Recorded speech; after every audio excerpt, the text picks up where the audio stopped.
Ini sebenarnya mempertegas kemarin yang soal ramai-ramai itu. Soalnya jadinya muncul soal diksi-diksi mahkamah keluarga dan segala macam.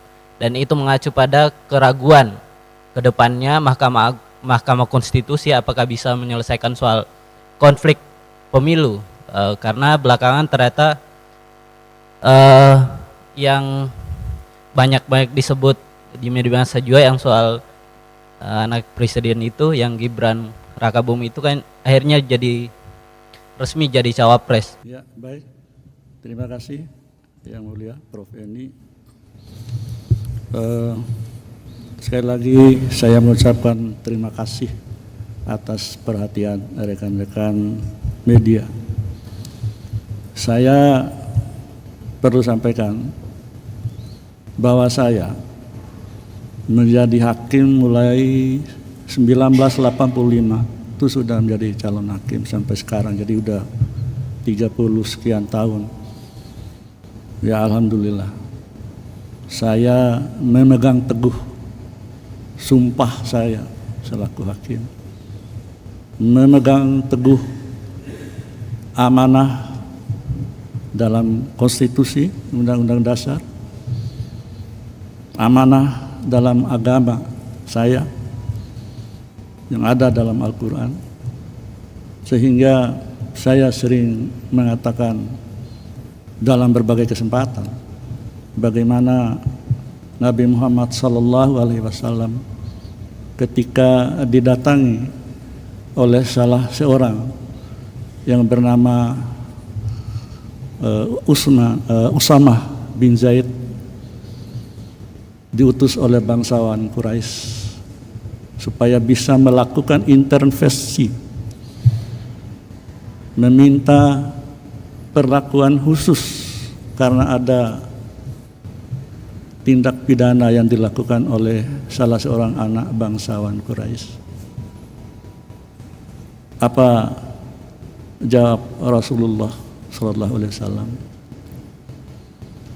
Beliau tidak mengatakan menolak atau mengabulkan permohonan dari salah seorang yang diutus oleh bangsawan Quraisy itu. Beliau mengatakan, andaikan Fatimah anakku mencuri, aku sendiri yang akan memotong tangannya. Artinya menunjukkan bahwa hukum harus berdiri tegak, berdiri lurus, tanpa boleh diintervensi, tanpa boleh takluk oleh siapapun dan dari manapun. Alhamdulillah, dalam semua perkara sejak saya menjadi hakim, dan saya sesuai dengan ira-ira dalam sebuah putusan, sama putusan yang di Mahkamah Agung. Jadi saya itu hakim konstitusi yang berasal dari Mahkamah Agung. Ira-ira putusannya sama dengan di sini. Demi keadilan berdasarkan ketuhanan yang Maha Esa. Jadi putusan itu selain bertanggung jawab kepada bangsa, negara, masyarakat, tetapi yang paling utama adalah bertanggung jawab pada Allah Subhanahu wa Ta'ala, Tuhan yang Maha Kuasa. Dalam sebuah perkara apapun, itu yang saya lakukan, alhamdulillah sampai hari ini. Terkait dengan pertanyaan rekan-rekan ataupun berita yang sudah begitu luas, luar biasa, masalah konflik kepentingan dan sebagainya. Nah, rekan-rekan dipersilakan untuk membaca, mengkaji putusan Mahkamah Agung nomor 004/PUU /1/2003. Mulai dari situ kawan-kawan sekalian bisa mencermati apa sih makna konflik kepentingan, konflik of interest terkait dengan kewenangan Mahkamah Konstitusi.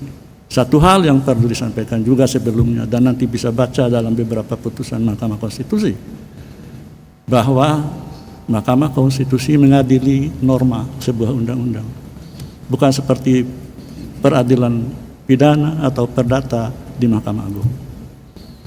Yang kedua, putusan nomor 5 garis miring PUU garis datar 4 garis miring 2006.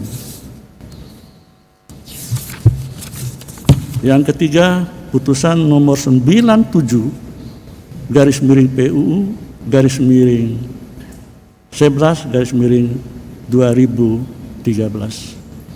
Dan yang keempat, putusan nomor 96 garis miring PUU garis datar 18 garis miring 2020. Nah, pertanyaan adik-adik wartawan, rekan-rekan media bisa terjawab di sini. Kalau saya melihat secara panjang lebar, ya mungkin tidak pada kesempatan ini dan nanti mungkin di majelis kehormatan. Tetapi yang pasti untuk mengetahui lebih awal apa sih makna konflik kepentingan di Mahkamah Konstitusi. Kalau pertanyaan itu diajukan ke misalnya hakim pengadilan negeri, pengadilan tinggi, Mahkamah Agung, atau semua peradilan yang berada di bawah Mahkamah Agung selain dari peradilan umum, ya peradilan agama, pengadilan tun, peradilan militer. Tapi di sini sekali lagi yang diadili itu adalah norma pengujian undang-undang. Jadi norma abstrak itu diadili, bukan mengadili fakta atau sebuah kasus. Itu yang bisa saya sampaikan. Nanti selebihnya tentu kami semua termasuk Yang Mulia Prof. Eni akan mempertanggungjawabkan pada majelis kehormatan Mahkamah Konstitusi. Mungkin itu. Terima kasih. Saya kembalikan pada Yang Mulia Prof. Eni. Ya, baik, saya kira